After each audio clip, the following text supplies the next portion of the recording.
Allahumma aftah qulubana futuhal arifin wa bihikmatika wansur alaina birahmatika ya arhamar rahimin.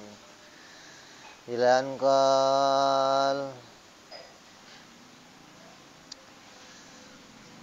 nyambung hikmah yang lalu yang kita bicarakan, yaitu hikmah yang ketiga, sawabikul himami la takhriku aswaral akdar. Sekuat apapun semangat, sekuat apapun cita-cita, itu tidak akan bisa mengalahkan takdirnya Allah Subhanahu wa ta'ala. Artinya bahwa segala sesuatu yang kita kerjakan, apabila itu sesuai dengan angan-angan kita, maka sesuainya itu adalah itu diciptakan oleh Allah. Bahwa munculnya keinginan kita itu bukan karena kuatnya semangat kita, tapi karena sesuai dengan takdirnya Allah. Kamu punya cita-cita apa saja, ketika berhasil berarti cocok sama takdir Allah.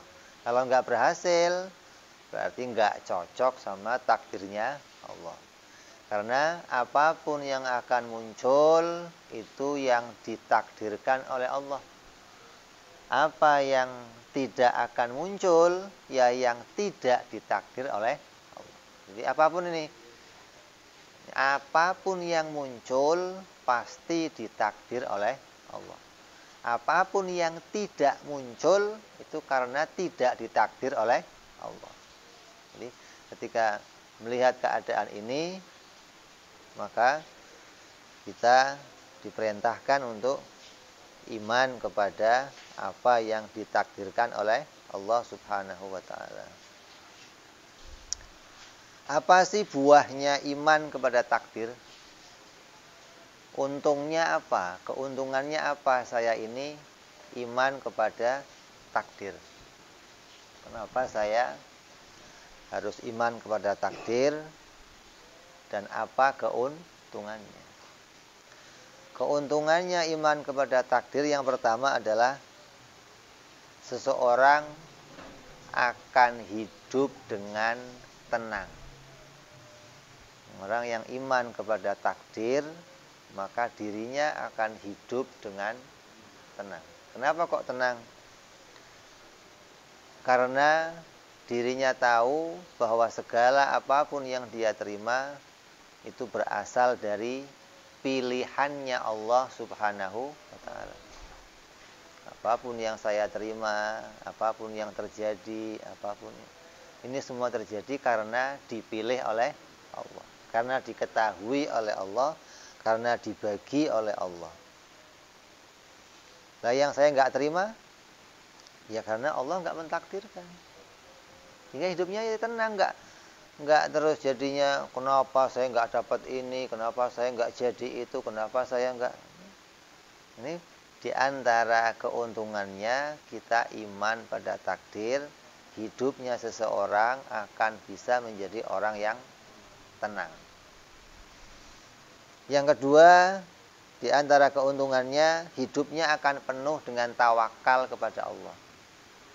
Artinya akan hidup menjadi orang yang banyak berserah diri kepada Allah, tidak mengandalkan hasil usahanya, tidak mengandalkan angan-angannya, tidak mengandalkan cita-citanya. Yang diandalkan adalah pertolongan Allah Subhanahu wa ta'ala. Maka orang yang betul-betul iman kepada takdir, maka dia akan banyak bertawakal kepada Allah Subhanahu wa ta'ala.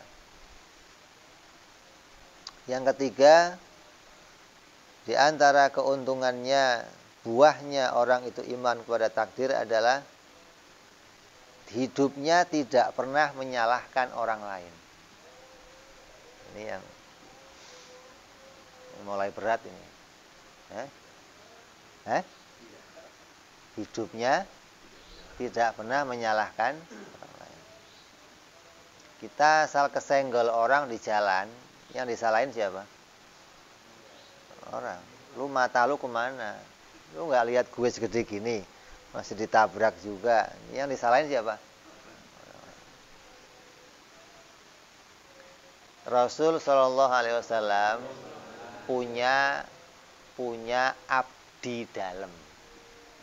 Nabi itu di rumahnya punya abdi dalam yang tinggal di depan yang tinggal di terasnya masjid.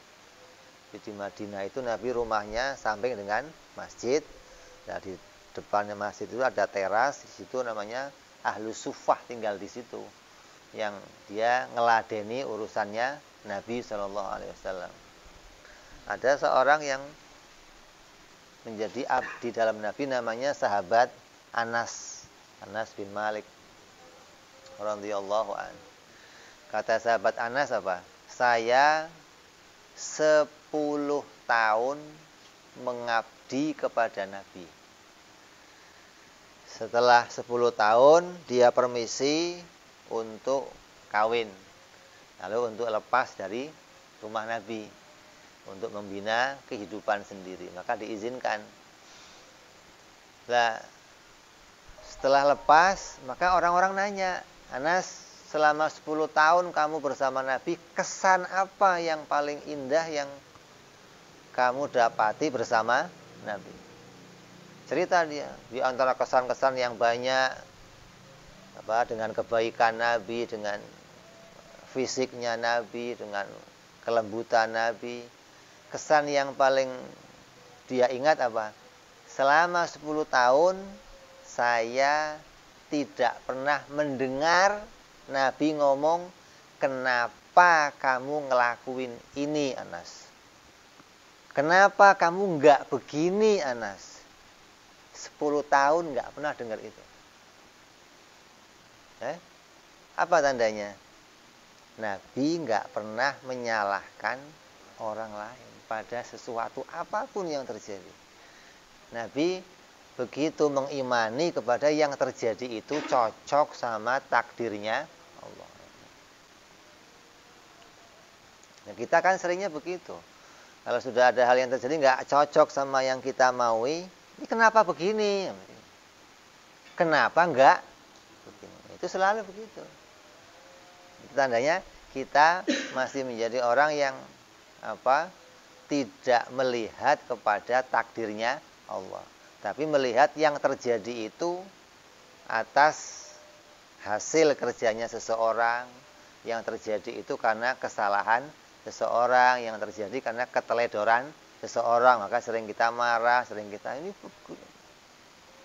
tidak melihat bahwa yang terjadi itu muncul dari ketentuan Allah Subhanahu wa taala. Kalau bisa melihat itu terus, maka tidak akan menyalahkan orang lain. Ini alamatnya begitu loh. Jadi kalau buah ini belum muncul di hati kita, berarti kita belum bisa memandang kepada takdirnya Allah. Sesuatu itu masih kita pandang hasil dari usaha kita atau usaha orang lain. Ini kalau enggak gara-gara dia enggak begini saya. Kalau enggak gara-gara. Ini selalu akan muncul di hati kita apabila kita enggak bisa memandang kepada takdirnya Allah SWT. Kayak corona. Ini kalau kita enggak bisa lihat takdirnya Allah, ya nyalainnya luar biasa. Ini gara-gara Cina. Gara-gara satu lagi Amerika, ini gara-gara semua pokoknya. Takdirnya Allah lewat dari situ sudah. Kayak nggak ada takdir Allah yang berkaitan sama virus.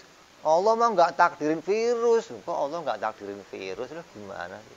Allah mah takdirnya urusannya matahari muncul, matahari masuk, ini hujan. Itu Allah takdirnya. Kalau virus itu urusan kita sendiri kan, berat ini.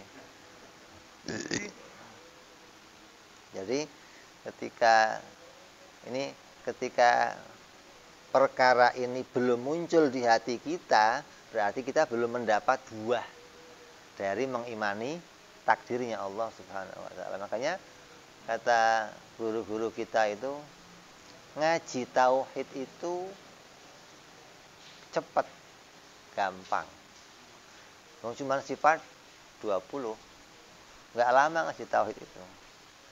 Tapi netesnya tauhid di hati kita itu yang lama. Bisa masuk tauhid ke hati kita itu lama. Kalau ngajinya sebentar, kamu hafal wujud kita mbako dalil selesai. Tapi bisa netes bahwa Allah itu yang mentakdirkan, kita itu enggak punya daya upaya. Ini lama netesnya. Betul-betul bisa praktek pada hidup kita itu enggak sebentar ini. 40 tahun, 50 tahun itu belum tentu bisa netes tauhid ke hati kita. Ini yang mau kita tunggu maksudnya. Kalau ngajinya mah sekelumit. Cuma kitab, berapa halaman sih kitabnya? Dibaca setengah hari juga selesai. Makanya kalau buah-buah ini bisa muncul ke hati kita, berarti sudah netes tauhid di hati kita, gitu loh. Jadi ada alamat yang bisa kita peroleh, gitu loh. Ini orang sudah sampai mana pelajarannya, apa yang dia peroleh, apa. Ini diantaranya buahnya ini. Tidak menyalahkan orang lain kepada apa yang terjadi. Makanya kayak Abawo sering contoh yang kadang kita nggak bisa maksudnya. Kalau sudah disuruh nyuruh beli dulu nasi padang, lauknya ini, lauknya ini. Yang disuruh beli apa, datangnya belinya apa.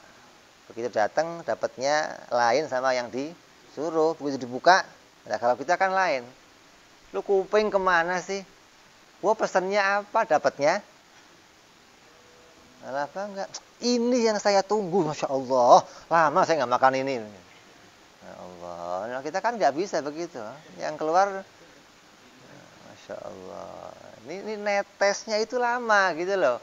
Kadang secara kita nggak terfikir, kita melangkah pada hawa kita, pada khawas kita, rasa kita, hingga lepas dari takdirnya Allah Subhanahu wa taala. Artinya lepas dari memandang kepada takdirnya Allah. Menganggap bahwa ini ya kesalahannya dia, goblok memang, kalau enggak tuker. Nah, kan ribet.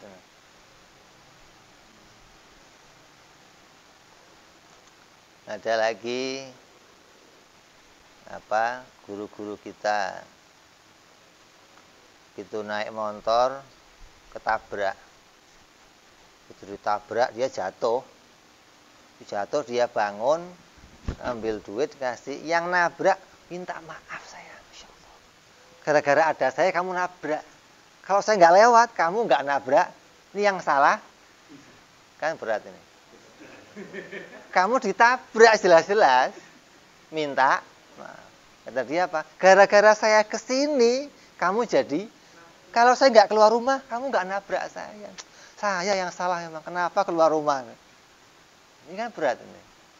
Artinya sudah nggak melihat orang lain itu salah, di hatinya itu nggak melihat bahwa sesuatu itu terjadi atas maunya orang lain. Tapi melihat ini Allah yang mentakdirkan, ini Allah yang menentukan, hingga dikembalikan semua pada dirinya sendiri. Masih banyak contoh-contoh yang lain yang orang-orang yang bisa praktek demikian. Terus yang keempat, buahnya dari orang yang iman pada takdir itu apa? Menutup pintu setan, menutup jalannya setan yang sering menggoda kita untuk mengatakan andai kata, apabila, kalau enggak, andai saja, coba begini.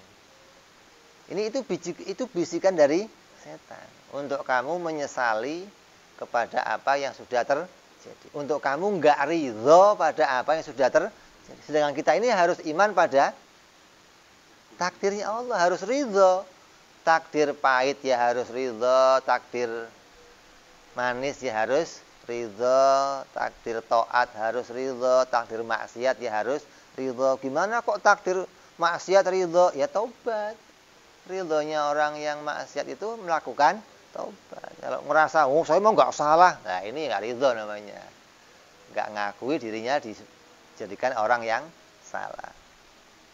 Jadi mencegah munculnya angan-angan, munculnya sesuatu untuk bisa mengatakan kepada diri kita, andai coba datang ke pengajian naik motor, kunci motornya rapi, masuk.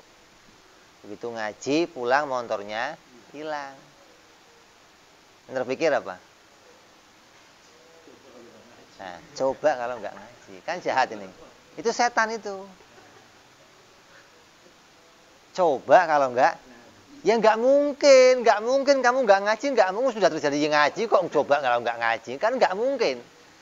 Diajak berpikir hal yang mustahil. Sudah nyata-nyata ngaji kok coba nggak? Gimana sih? Itu diajak mengingkari, diajak untuk ridho pada takdirnya. Kamu harusnya nggak ridho, nggak bisa. Kamu kalau nggak ngaji, nggak begini. Akhirnya muncul nggak ridho. Pengajian jadi disalahkan. Gara-gara ngaji motor saya. Ini diantaranya. Jadi setan itu selalu ngajak. Apalagi suami istri seringkali begitu. Coba aku nggak nikah malu. Nyesel gua nikah malu. Gedek gua. Punya 5, tiap tahun punya anak.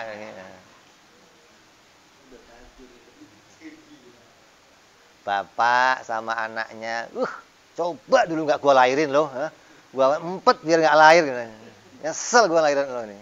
Ini nggak ridho sama takdirnya Allah. Itu ajakan setan, ngajak kita untuk mencaci, untuk tidak senang pada yang ditakdirkan oleh Allah. Nah, kita nggak boleh begitu. Orang yang sudah buahnya iman itu muncul, buahnya iman pada takdir muncul di hatinya, nggak pernah ngomonginnya begitu. Nggak pernah andai kata, coba dulu begini, coba. Kayak kita lah, dulunya bengal, dulunya ngajinya nggak rajin, hingga nggak pinter baca kitab, nggak pinter baca Quran, nggak pinter. Terus sekarang coba dulu saya, ya nggak usah begitu. Mau sudah terjadi bagaimana? Ya sudah dulu. Makanya kalau dulu orang-orang kuno itu gambarin kita ini ada kata-kata itu Mario Teguh itu apa namanya? Mario Teguh itu apa namanya? Motivator. Ada kan orang-orang jadi namanya apa? Motivator. Orang kalau dikasih motivasi sama dia itu semangat. Jangan lihat yang lalu. Kita menatap masa depan. Tinggalkan masa lalu, tatap masa. Ya nggak usah disuruh kalau itu. Masa lalu mesti ditinggalkan, masa mau diulang lagi bagaimana? Kalau diulang bukan masa lalu lagi, masa sekarang. Masa lalu suruh ditinggal, ya mesti ditinggalkan. Tapi masa lalu itu perlu dilihat. Tapi bukan disesali. Tapi untuk kemajuan kita di masa yang akan datang. Makanya guru-guru kita sering gambarin mobil itu kaca depannya lebar, kaca spionnya kecil. Kenapa nggak dibalik gitu? Kaca spion yang gede, kaca depannya kecil. Kenapa kok kaca spionnya kecil, kaca depannya gede? Karena menatap masa depan itu harus lebih banyak dari menatap masa. Spion itu kan ibarat melihat ke belakang itu secukupnya saja, sepentingnya saja gitu loh. Jadi apa yang penting-penting kita lihat untuk memajukan hidup kita ke depan, ya dilihat. Jadi bukan nggak bisa melihat, nggak boleh ngelihat, oh ya repot malah. Kalau orang kok jalan nggak pakai spion, malah repot. Gitu. Jadi perlu pakai spion tapi ya kecil aja. Gitu. Jangan nanti keder malah lihat depan, lihat belakang, wah malah. Jadi kita ini ketika iman pada takdir, di antara buahnya menutup jalannya setan untuk kita tidak ridho pada takdirnya Allah. Dengan mengatakan andai, coba,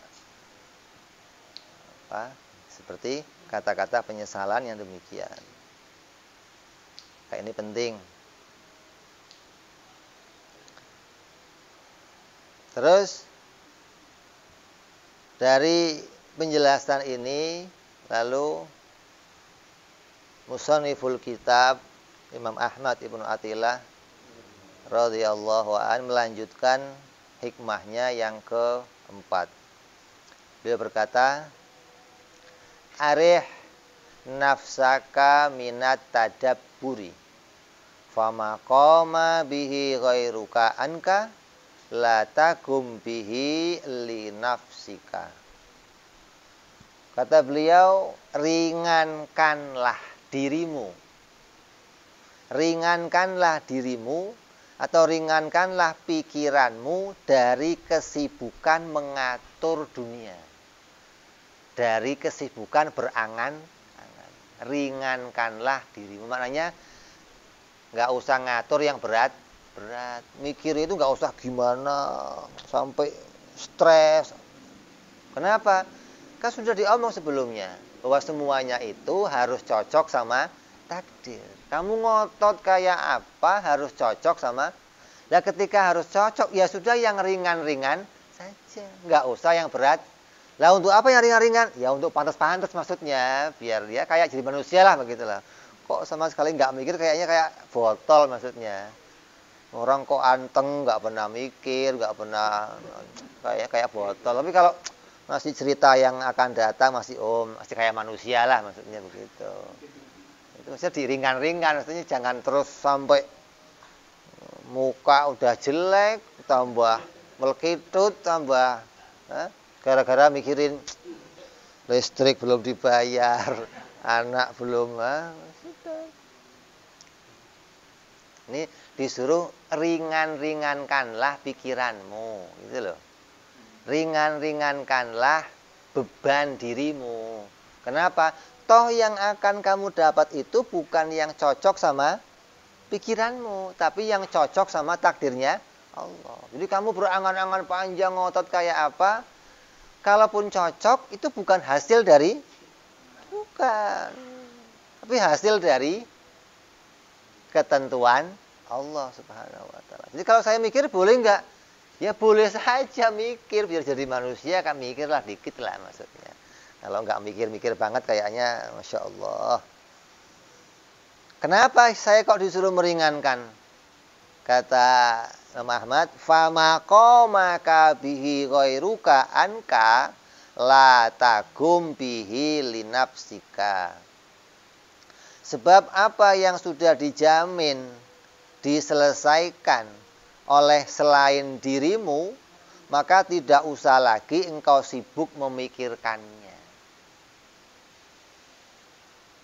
Sesuatu yang sudah diatur sama yang lain, kamu nggak usah sibuk ngurusin. Betul nggak?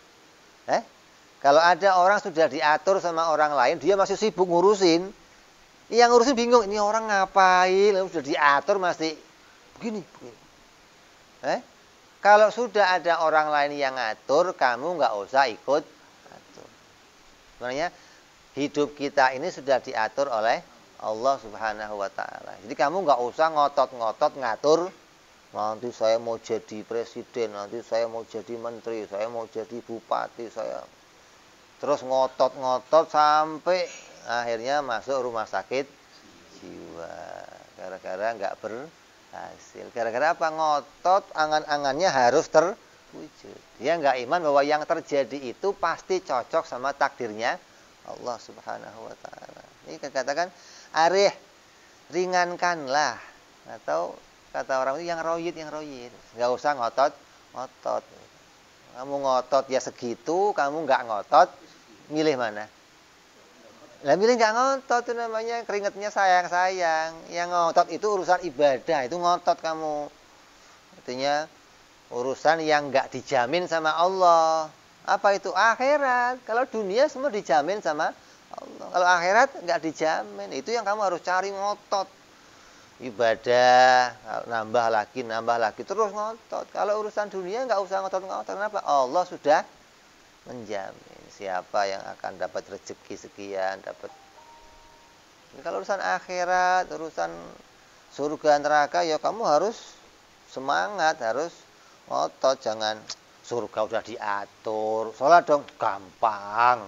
Nah, ini namanya kebalik yang begitu. Jadi sesuatu yang sudah diatur oleh yang lain, kamu nggak usah sibuk-sibuk. Istirahatkanlah dirimu dari memikirkan sesuatu yang belum terjadi. Yakni jangan banyak berangan-angan dan memikirkan hal-hal yang belum terjadi. Seperti halnya memikirkan makan apa, besok mau makan apa, besok masih bisa makan apa, enggak. Ini pikirkan. Kok sampai mikirnya itu ngotot-ngotot sampai stres ini. Terus bulan depan akan makan apa, kira-kira masih bisa hidup apa enggak bulan depan. Kalau sudah punya anak saya bisa kuliah apa enggak, anak saya mau jadi apa nantinya. Terus dipikirkan sampai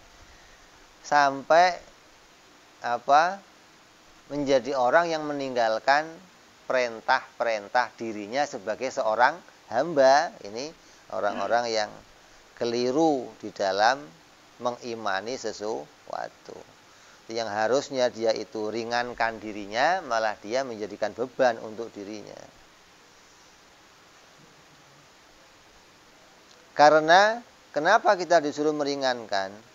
Karena Allah mengatur rezekimu jauh sebelum engkau ada. Sebelum kitanya ini muncul, Allah sudah mengatur rezeki kita. Kita akan muncul jadi laki-laki atau perempuan, kita akan jadi anaknya siapa, kita akan gedenya sampai umur berapa, akan kerja di mana, kita akan kawin sama siapa, itu sudah diatur. Sebelum kita ini muncul, itu semua sudah diatur. Nah, kalau sudah diatur, ya kamu nggak usah ngotot-ngotot mikirin. Santri mikirin nanti saya kalau keluar santri mau jadi apa, mau kawin sama siapa, kapan saya kawinnya, mondok, belum nggak kawin-kawin, nggak usah dipikirin, sudah ada yang mikirin. Oh, dipikirin kapan kawin, gampang, ntar juga kawin kalau sudah datang waktunya. Nggak kawin di dunia, kawin di udah ada pasangannya, tenang aja, nggak usah bingung, nggak usah. Yang masih sekolah mikirin nanti saya mau kerja di mana, nggak usah. Kerjanya orang sekolah itu yang mikirin pelajaran, kerjanya santri mikirin pelajaran, sudah begitu, nggak usah jauh-jauh ke sono-sono pikirannya, nggak usah.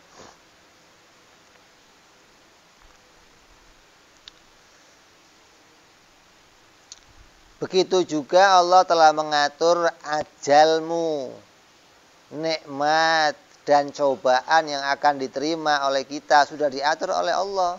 Maka belum tentu apa yang engkau pikirkan besok itu akan terjadi, sehingga pikiran dan angan-angan itu tidak berguna dan hanya sia-sia. Sudah dipikirin, gagal. Artinya kita sudah merancang mau bikin acara ini, corona. Kemana angan-angannya itu? Terus bilang semua. Yang belum hilang itu pikiran mau pindah ibu kota, belum hilang itu. Mudah-mudahan hilang juga nanti. Ini pikiran saya mau bikin acara kawinan besar-besaran, banjir. Kan hilang pikirannya. Yang udah kamu rancang, udah. Jadi apa yang kamu angan-angan itu belum tentu terjadi, maka ringankanlah angan-angan kamu. Gitu loh. Ya mikir-mikir sewajarnya. Gitu loh.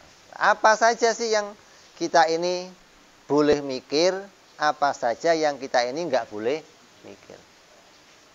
Sehingga jangan sampai nanti kita keliru, terus jadi orang yang nggak mau mikir. Wah, ini berat. Mendingan otaknya saya sewa kalau kamu nggak mau mikir, daripada otaknya nganggur maksudnya. Nah, ya, otaknya orang Indonesia itu fresh maksudnya.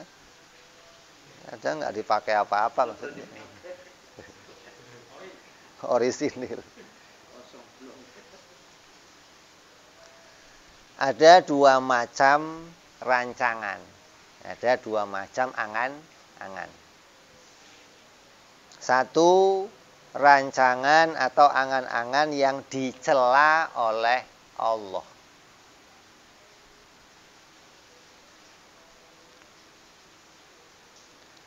Yang kedua, rancangan yang diridhoi oleh Allah.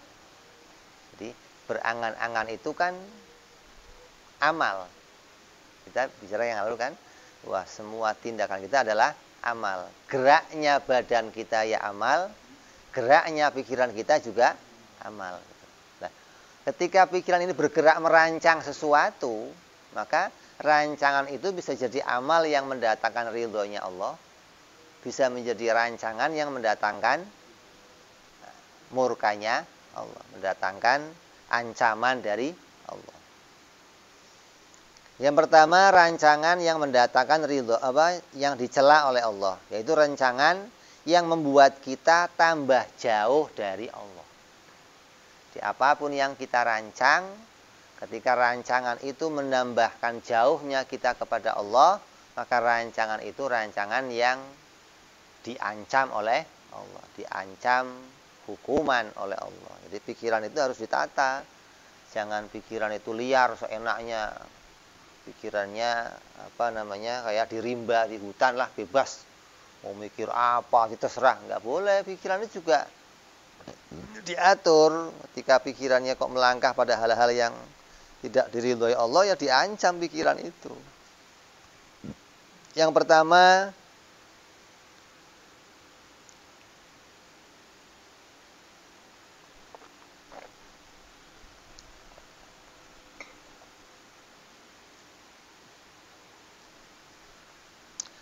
merancang sesuatu, merencanakan sesuatu, bercita-cita sesuatu, baik itu urusan agama atau urusan dunia. Urusan agama itu apa? Ya urusan agama. Urusan perintah, saya mau haji, saya mau puasa besok, saya mau tahajud nanti malam, saya mau ngaji, saya mau, ini rancangan kan? Belum dikerjakan. Baik itu urusan agama atau urusan dunia. Saya mau kerja, saya mau mancing, saya mau main game, saya mau urusan dunia, mau tidur, main catur, mau ini rancangan baik urusan agama atau urusan dunia ataupun kerja, mau ke pasar, mau ke mana saja. Yang rancangan itu diyakini pasti akan terjadi dengan melalaikan Allah sebagai zat yang mewujudkan rencana itu. Baik itu urusan agama dicela. Nanti malam saya mau tahajud. Terus di hatinya pasti bisa tahajud, lupa kepada kalau tahajud itu atas pertolongan Allah, itu dicela. Angan-angannya mau tahajud aja dicela. Saya nanti mau ngaji habis maghrib. Saya mau ngaji nanti habis subuh. Saya mau ngaji. Terus meyakini pasti akan terjadi. Lupa Allah itu yang mendatangkan amal tersebut. Maka angan-angannya saja jadi angan-angan yang dicela. Apalagi urusan dunia. Dunia itu apa? Ya dunia urusan mancing. Nanti mau makan, mau keluar rumah, mau kerja, mau ke pasar, nanti mau tidur, nanti mau. Ketika berangan-angan seperti itu, yakin pasti terjadi. Dengan melupakan Allah sebagai zat yang mendatangkan semua amal itu, maka angan-angannya menjadi angan-angan yang tercela. Artinya, angan-angan itu disandarkan pada daya upayanya sendiri. Kayak kemudian nyetel beker, setel alarm, setel ini, atau nanti kawannya suruh jemput, besok jemput saya ya, kita berangkat bareng sono. pokoknya pasti terjadi ini, pasti gol lah. Tanpa berangan-angan atas pertolongan Allah, maka itu angan-angannya saja tercela. Kok sampai kamu laksanakan, ya nggak ada nilainya apa-apa. Karena kerja kamu itu nggak mengharapkan pertolongan Allah. Kerja kamu itu kamu sandarkan pada kemampuan diri kamu, nggak menganggap bahwa ini terjadi ditolong oleh Allah Subhanahu wa Ta'ala.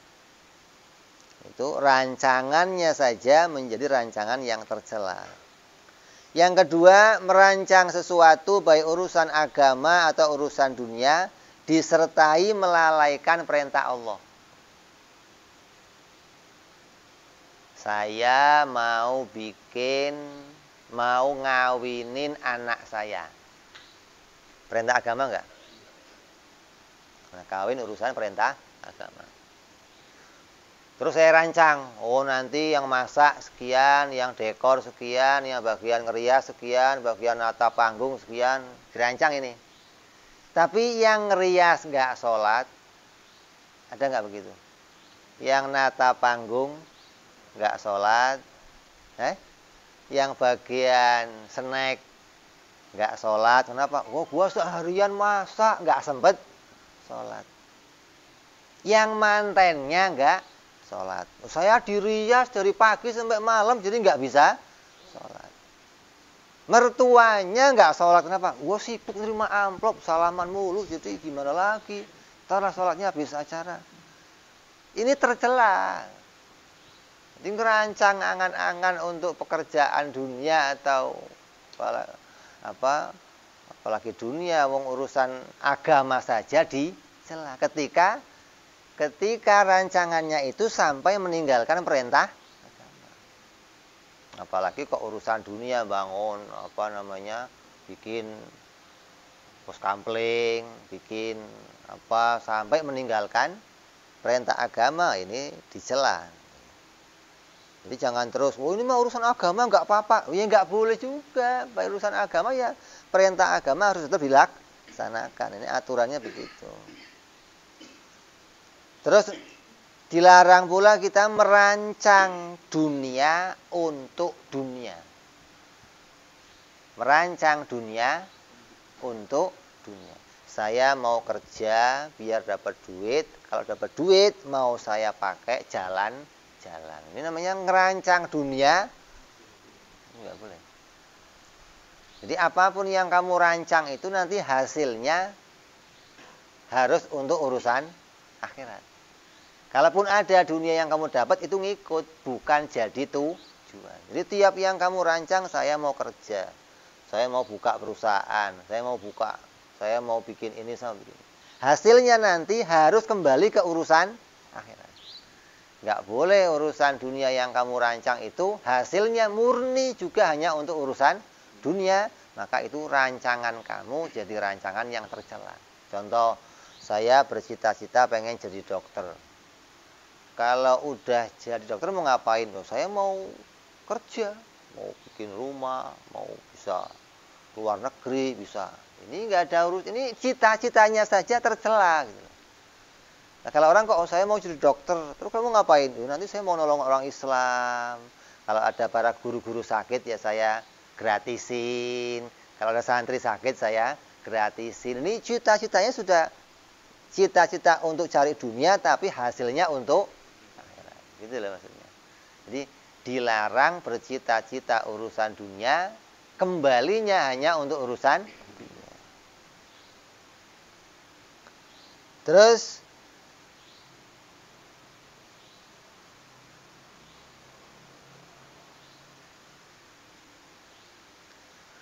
merancang sesuatu dari urusan dunia, dari sesuatu yang halal, disertai melupakan Allah sebagai pemberinya.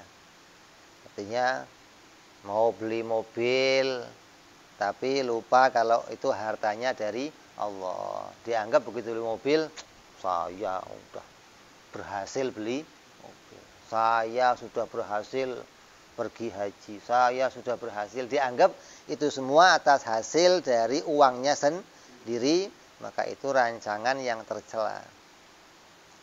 Yang kelima, merancang sesuatu untuk pekerjaan ibadah ataupun urusan dunia supaya dipuji manusia. Saya nanti mau sholat subuh, mau baca surat ini panjang, nanti saya lagu-lagu biar orang pada puji. Ini baru cita-citanya saja jadi cita-cita yang dicela. Pingin mendapatkan sanjungan, pingin diangkat derajatnya sama orang, pingin diberikan kedudukan yang mulia. Ini rancangan yang seperti ini, rancangan yang tidak mendatangkan ridhonya Allah Subhanahu wa ta'ala. Jadi kita ini sama-sama berangan-angan juga diatur angan-angannya. Jangan terus semuanya boleh kita angan-angan. Angan-angan sesuatu yang mendatangkan kita tambah jauh dari Allah, maka semua angan-angan itu, rancangan itu tidak mendapatkan ridhonya Allah Subhanahu wa ta'ala. Terus yang kedua, rancangan yang dipuji oleh Allah. Rancangan yang bisa mendekatkan kita kepada Allah Subhanahu wa ta'ala.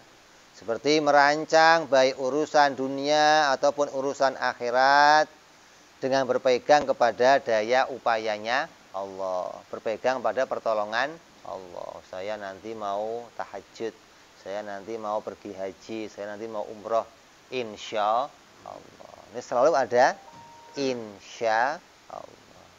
Kenapa kok insya Allah?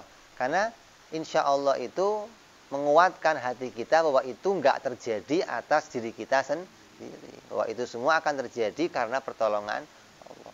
Oh, saya mau ke Bali, insya Allah. Oh, saya mau ke insya Allah. Karena insya Allah ini bagian dari kita meyakini di hati kita yang terjadi itu adalah atas pertolongannya Allah Subhanahu wa ta'ala. Jadi jangan terus hilangkan insya Allah, jangan. Kayaknya sedikit, tapi itu bermakna di hati kita. Kenapa?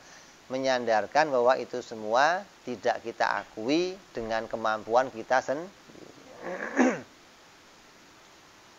Walaupun sama anak kita yang kecil, Pak, besok beliin mainan Pak ya, insya Allah. Padahal ya duitnya ada, itu beli, tapi tetap insya Allah.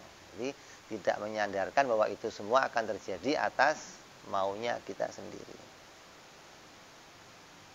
Terus merancang untuk melepaskan hak dari urusannya kepada makhluk, baik melunasi ataupun meminta kerelaannya.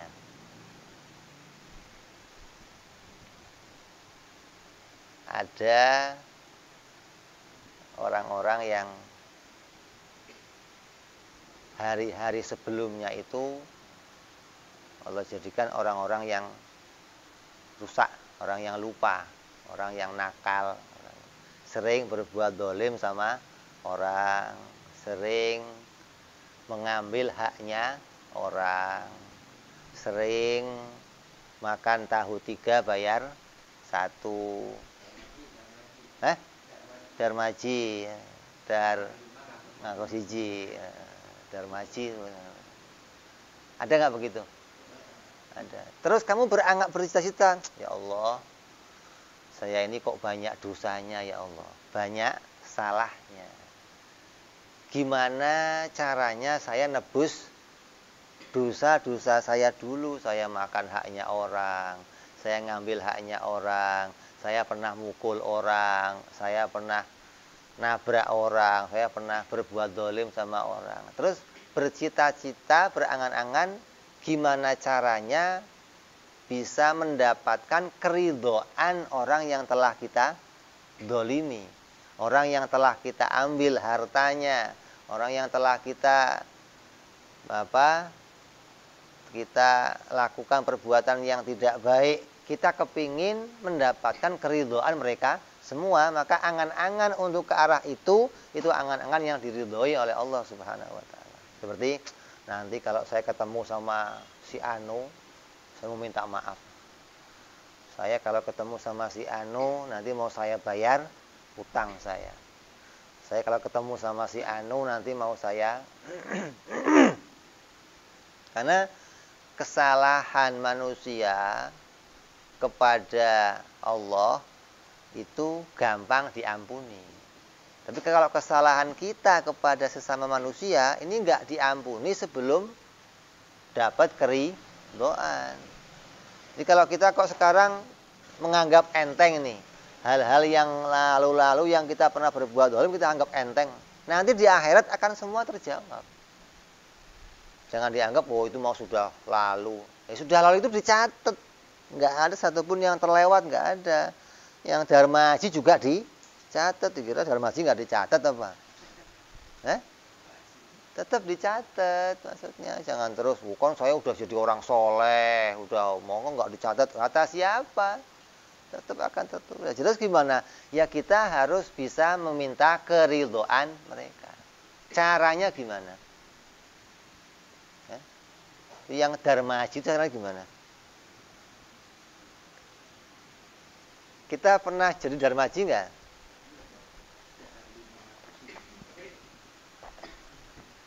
Terus caranya gimana? Yang jual kita sudah mau meninggal, warisnya kemana?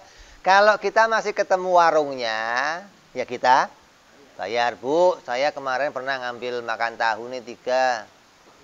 Saya bayar, selesai urusan kamu. Nah, sekarang warungnya gak ada. Hilang. Ahli warisnya, terus kemana kamu bayarnya? Nah, ini angan-angan kamu ke arah itu angan-angan yang diridhoi oleh Allah. Berpikir, ya Allah gimana caranya ya Allah saya bisa dapat ridhonya orang-orang yang dulu saya dolimi, yang saya sakiti, yang saya nggak sengaja berbuat begini, saya nggak sengaja. Kita pernah ngutang sama orang, orangnya kemana, mau pindah, mati, kemana, nggak ketemu lagi, terus gimana? Ya tetap utang, nggak terus, kecuali orangnya sudah merelakan, udah saya anggap sah, nggak usah dibayar. Tapi kita karena nggak dengar itu ya masih berkewajiban membayar karena masih punya konsekuensi hutang. Terus berangan-angan minta jalan keluar sama Allah agar bisa diselesaikan masalahnya. Itu angan-angan yang begitu, angan-angan yang baik. Jangan dianggap itu angan-angan yang jelek. Nggak usah mikirin begitu. Loh, itu mikir yang baik justru. Yang layak dipikir itu yang begitu. Yang mendatangkan ridhonya Allah. Ya, kalau saya sampai bisa selesai, Allah akan ridho dengan saya. Terus jalan keluar bagaimana? Ya kamu nyelengin. Ya Allah, titip. Nanti kalau di akhir ditagih, ini ya Allah bayarannya gitu. Tahu 3 ya Allah, masukin kotak masjid gitu. Titip sama Allah, ya Allah, ini saya dulu pernah makan tahu 3, belum saya bayar. Niat saya titip ya Allah. Kalau ditagih ini bayarannya ya Allah. Diniatkan hatinya maksudnya.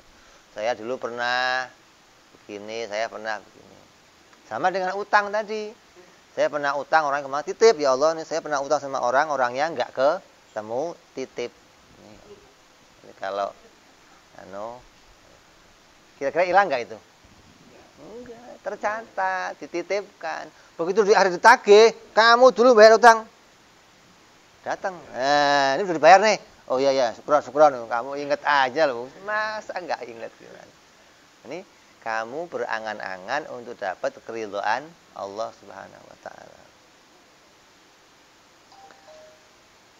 Terus yang ketiga, merancang untuk mengalahkan godaan setan.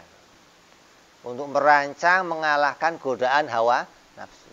Kayak orang yang ketagihan narkoba, ngerancang gimana caranya saya nggak ketagihan lagi. Orang yang ketagihan judi online, ngerancang biar nggak judi lagi. Orang yang ketagihan minuman keras, ngerancang biar nggak ketagihan lagi. Orang yang ngerancang biasa keluar rumah sama perempuan, ngerancang gimana saya nggak dipikir sama dia. Oh mungkin saya ikat tangannya ini biar. Pokoknya rancangan itu mendatangkan ridhonya Allah. Karena kamu berupaya untuk melawan hawa nafsu, untuk mendatangkan ridhonya Allah. Jadi tiap gerakan amal pikiran kamu mengalahkan ke arah itu mendatangkan pahala dari Allah. Oh, mungkin saya harus puasa nih. Oh, mungkin saya harus nyepi nih. Oh, mungkin saya harus usaha terus. Apa caranya? Gimana caranya? Terhindar dari segala macam kemaksiatan. Kadang karena kita sering minum-minum, kumpul sama orang, lewat situ diajak minum, wah saya harus lewat jalan lain. Begitu menghindar ketemu, kena kamu, kena lagi deh gua minum lagi. Ya sudah, namanya sudah merancang gitu loh. Berusaha untuk menghindar. Itu usahanya untuk menghindar itu rancangan yang bagus. Sesuatu yang pantas untuk difikirkan. Sama dengan rancangan-rancangan apa saja untuk menghindarkan kepada hawa nafsu kita. Terus merancang untuk menghasilkan dunia yang digunakan untuk urusan akhirat. Mau buka perusahaan, buka warungan, buka ini, nanti kalau hasil mau saya pakai untuk akhirat. Itu angan-angannya istimewa. Terus yang kelima, merancang strategi perang. Ini perang gimana caranya? Oh begini, oh begini. Itu rancangan yang mendapatkan keridhaannya Allah Subhanahu wa taala.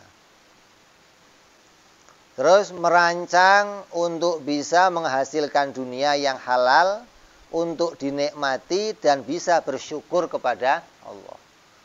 Saya mau kerja, nanti kalau sudah kerja dapat duit mau ngundang makan syukuran orang. Biar orang bisa bersyukur semuanya. Ini ngerancang ingin dapat yang halal, hartanya mau dipakai untuk bisa bersyukur kepada Allah Subhanahu wa taala. Ini bagian dari juga rancangan yang diperintahkan oleh Allah. Dalam sebuah hadis Rasulullah sallallahu alaihi wasallam bersabda, "Tafakkaru sa'atan khairun min ibadatin sab'ina sanah." Berpikir satu waktu itu lebih baik dari ibadah 70 tahun. Berpikir apa? Ya berpikir ini diantaranya. Selain berpikir tentang sifat-sifat Allah, dalil adanya Allah, menghilangkan keraguan tentang Allah, berpikir tentang hal-hal yang tadi disebutkan bagian dari berpikir yang diperintahkan oleh Allah Subhanahu wa taala. Jadi jangan dianggap mikir, berangan-angan itu enggak ada semuanya disalahkan, semua enggak. Jadi yang dimaksud ringankanlah dirimu dengan berangan-angan, maknanya angan-anganlah yang mendatangkan pahala, gitu loh. Enggak usah ngangen-ngangen yang enggak mendatangkan pahala. Apa itu? Yang tadi itu. Angan-angan dunia yang enggak disandarkan kepada Allah. Angan-angan dunia hanya untuk urusan dunia, mau dapat ini, untuk beli ini, dapat ini, tinggal. Nah, terus yang saya angan-angan apa? Ya ini, angan-angan yang diperintah oleh Allah, yang angan-angan itu mendatangkan keridhaannya Allah Subhanahu wa taala.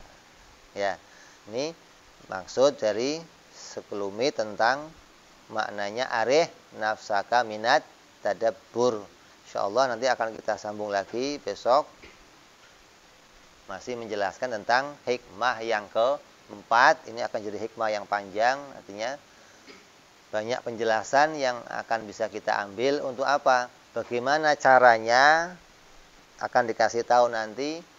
Kita diberikan rumusan-rumusan untuk bisa menghentikan angan-angan yang buruk. Ketika kita kok pingin mengangan-angan yang buruk, ada resep yang nanti akan diberikan untuk bisa kita ingat. Kalau kita kok pas lagi sumpek terus angan-angan makan apa besok, ini besok. Nah, ambil salah satu dari 10 resep itu nanti akan bisa jadi obat kita untuk berhenti berangan. Nah, insyaallah kita akan sambung perjumpaan yang akan datang. Wallahu a'lam bishawab. Ila hadratin Nabi al-Fatihah. A'udzu billahi minasyaitonir rajim. Bismillahirrahmanirrahim. Alhamdulillahi rabbil alamin arrahmanir rahim maliki yaumiddin iyyaka na'budu wa iyyaka nasta'in ihdinas siratal mustaqim siratal ladzina